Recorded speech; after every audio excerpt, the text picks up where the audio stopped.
How do you deal with everyday problems? Well, I have lots of them, so I have plenty of experience. I accept them. And the first thing is whatever happens to me, and I have lots of practical problems, the first thing is I just accept the situation fully, without any complaint at all. And I take stock of the situation and recognize what are the circumstances, what's happening. And out of that assessment and acceptance, then some course of action happens or it doesn't happen. If some action happens, then I go with the flow of the action. And sometimes no action at all happens. I simply watch the situation and do nothing.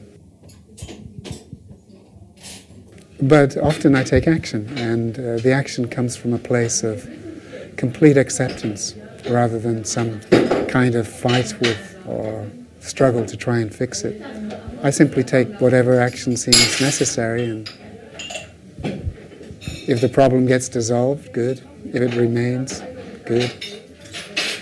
If it gets worse, good. I really don't mind. I just deal with life as it comes, without any fight or struggle. And I have lots of challenges. Is it true that somehow life becomes more complicated somehow with problems? This is something that many people said after enlightenment. No, it's nothing to do with enlightenment. It depends on your lifestyle. Mm-hmm. My life has become more complicated because I have a family and children. Or another one is coming, so 2 children. A wife goes with that. You know there are complications with wives and families. I've also been running a meditation center, a meditation resort and retreat for 5 years, so that runs as a business. So I have to be, as well as a spiritual teacher and father and author, I have to be a company director and manage a business. I have to understand finance and accounting and business practices. So all of that is complicated. So that is a result of my lifestyle. It's not a result of enlightenment. If I was enlightened and living alone in a room somewhere, and just writing or meditating, my life would be very, very simple. The complications in life come through involvements. Family and business and other involvements create complications. If you don't have those involvements, and if you don't teach, many enlightened people don't teach. They live a very simple life, and they don't have complications. So. But it's not their choice. Nothing is anyone's choice. But I've had both experiences. After enlightenment, for a couple of years, I was completely alone and on retreat. I was just writing, living without any contact with anybody. And my life was so simple. There were no complications. There was no involvement with anyone, so there were no complications. And also the challenge of complications and involvement and learning how to be a father and a business person and a manager is interesting. But it consumes time and energy, and it is complicated. And of course problems come with those involvements, so it keeps me busy. And I've learned a lot of those areas now, and I have a feeling I'll be doing less and less practical, worldly things in the near future. I have a feeling I'll be focusing more on my writing and spiritual work and less on practical things that unenlightened people can do. I've had to learn business, which you don't need to be enlightened to do business.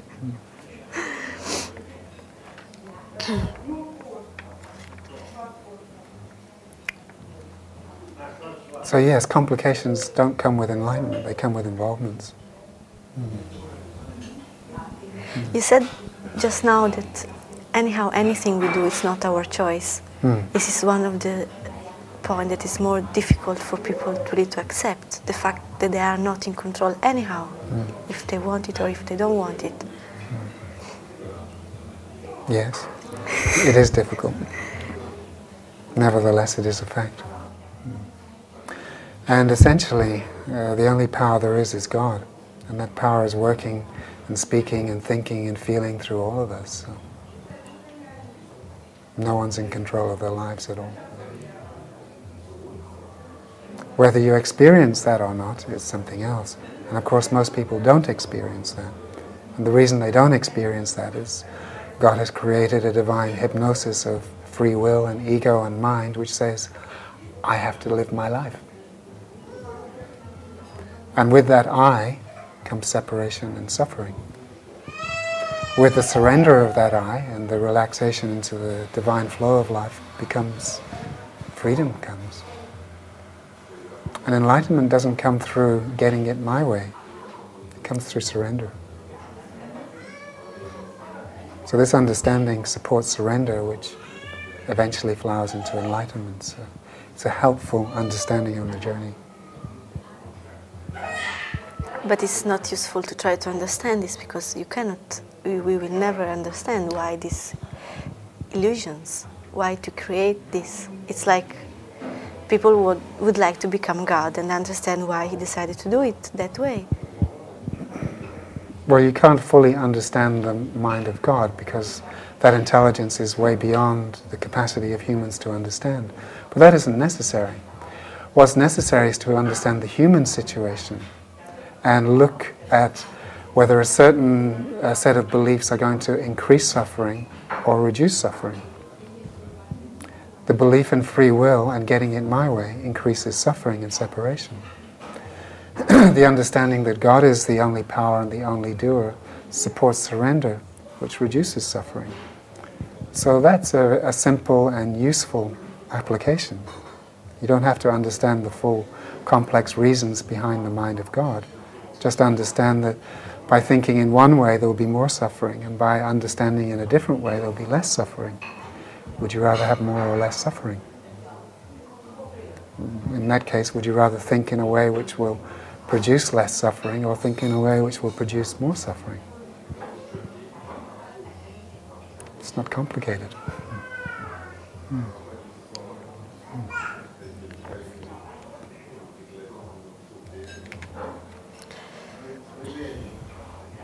There is this word, integrity.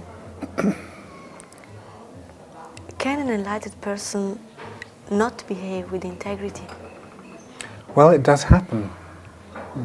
There are some cases where it's been recorded that enlightened people do things which could be described as not being with full integrity. But it's rare. It's unusual. Mostly enlightened people have a natural and instinctive integrity. There are exceptions, but they're unusual.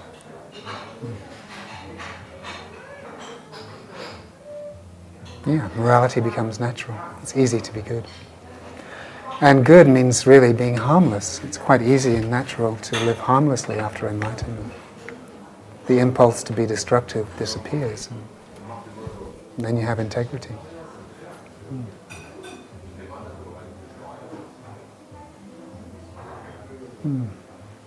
So enlightened people don't really need morality.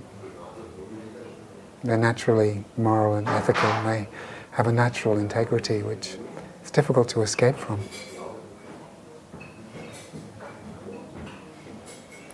It is a kind of pretentious way of seeing things because people have a lot of difficulty in accepting that God is also wars, is also...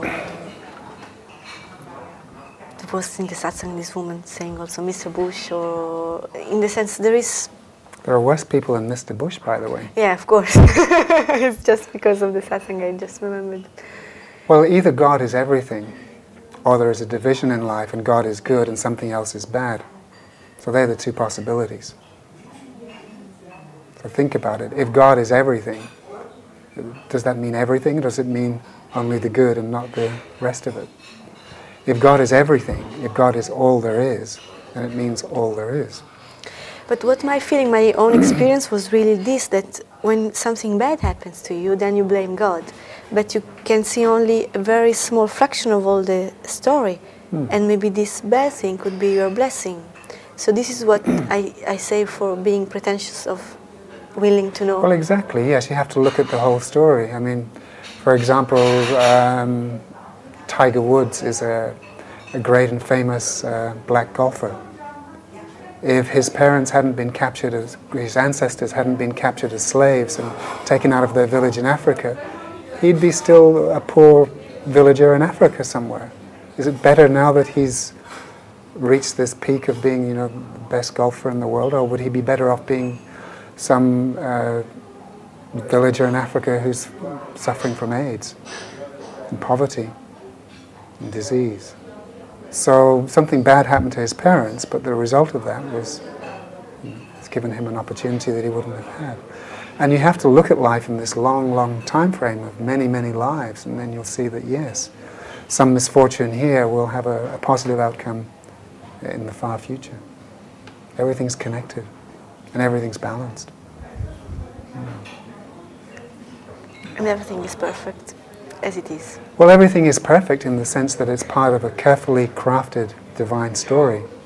And every detail of that story has been perfectly planned. So perfect doesn't mean that it's all nice and good. No, of course not. It just means that it's perfectly created in balance, so there's equal amounts of negative and positive. And it's perfect in the sense that it's always evolving from a more negative to a more positive state. So the good times are always coming. Ahead. Yes, it always gets better and better. It's a perfectly created and orchestrated story, and it's very complicated. And of course we only see a little bit of it, which is this moment of my life. And it may not look perfect to you, but you don't see the whole picture. Someone could ask, what makes you think to be enlightened? It happened to me. What makes you think you're a woman? You just believe it, or you know? It's as clear as that. It's as clear as I know that I'm a man. I also know that this thing has happened to me. And if you read my biography, you'll see there's a long history of events that... And I've been living with this state now for 10 years. So it's certain to me. It has happened to me. After 10 years of living without problems or negative emotions and living always in a positive state, it's clear that something has happened.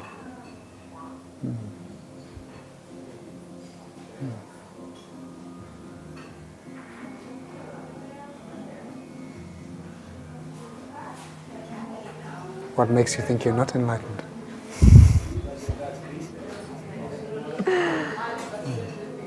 You still have some problems. Sometimes, yes. Once all those problems totally disappear and don't come back, and they don't come back for a long time, then it's happened.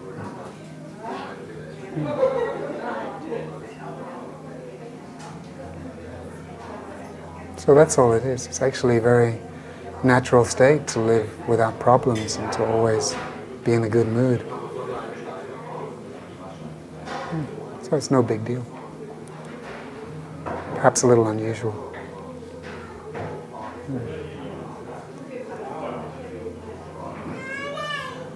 It's like if sometimes I really feel that my body is getting used to this huge amount of energy. It's like I have a lot of times really, I could call them headaches. They are not headaches because I know that it's something else. But it's also something like, in your biography, this is something that I could really somehow recognize with some things, in the sense that there was something really also connected to your body, some changes, something that you could really... It's like if the body is not used to this vibration. Yes, one has to adjust, and that adjustment takes a long time, and it's the main work actually that has to happen is the expansion and adjustment of the nervous system. So living with enlightened people is good because it constantly challenges your nervous system to expand to higher and higher degrees of energy. And that expansion is absolutely necessary. If enlightenment happened to most people now, they'd die. The nervous system couldn't cope with the energy. So preparation of the nervous system through gradual expansion is absolutely essential. And the best way to do that is by living with enlightened people. They challenge you to expand.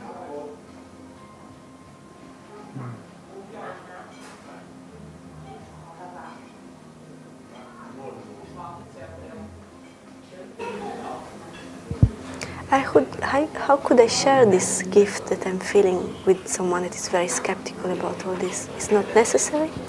Well, no, you can only really share what you know yourself. You can share your experience, but that's really all.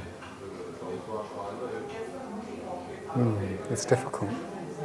It's better to let enlightened people speak for themselves because they can speak on their own authority. If you speak on their behalf, then you're repeating something which you don't fully know for yourself. So you don't have full authority to speak. But where you do have authority is your own experience. So you can share with authority what happens to you. And if you stick to what's true for you, your words will have more power than if you're just repeating what somebody else has said. Clear, This is one of the sources of many misunderstandings, people repeating words of enlightened people. I've been myself really witness of this. Yes, that you don't know from your own experience. Also because an enlightened person will react only in the moment, so these things will be true for that person in that moment. Yes. Yes.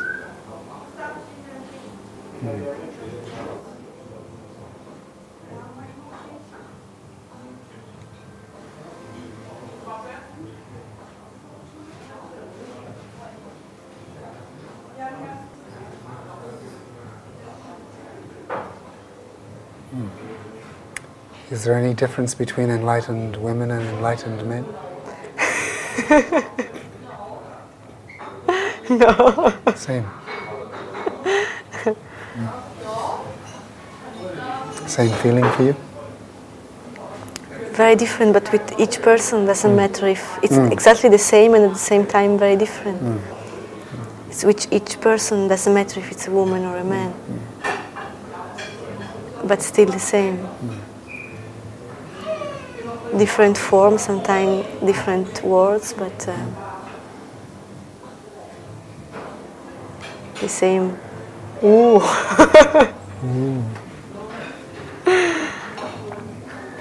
Jealousy is strange. You have been jealous before? Sure.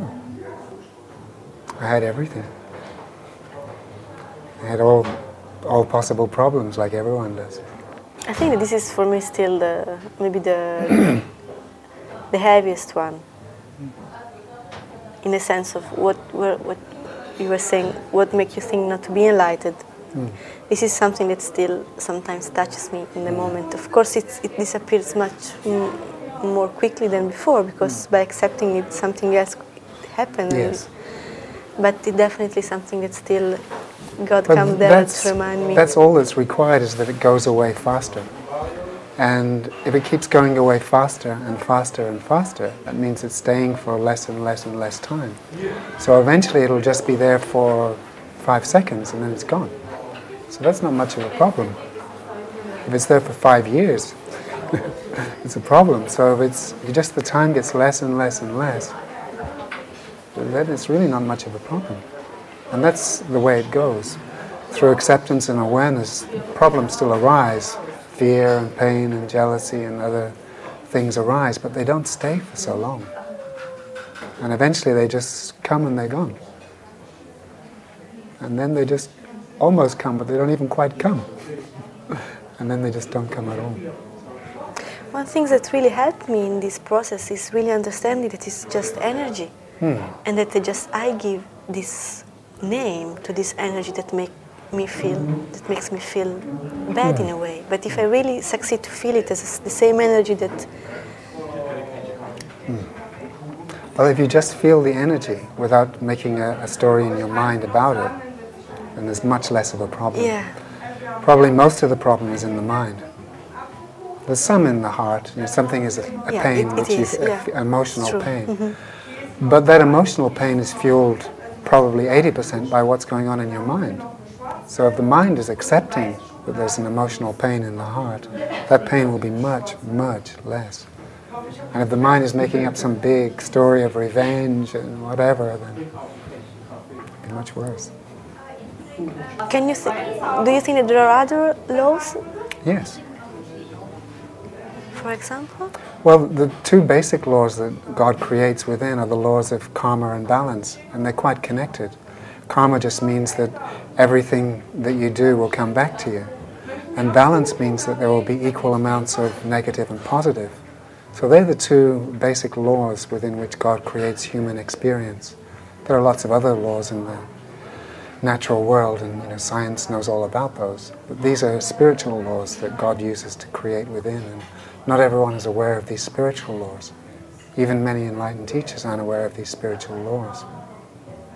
But they're the basic two laws that God sets as a framework for creation of human affairs. And they make human life very interesting and very complex and balanced and fair and just. It's a good thing. And it's much more complicated to create balance and justice than just to have random events happening.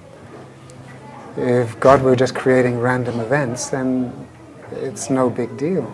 But to make it all fit together and be perfectly balanced, and to have it all equal and just within the laws of karma, is very complicated. So the creative challenge involved with these laws of karma and balance for God is immense. And He enjoys the challenge. Otherwise it could be just a random creation and nothing would make any sense, and it would be much less complicated and much less creative. God enjoys the creative challenge. Not everybody knows that.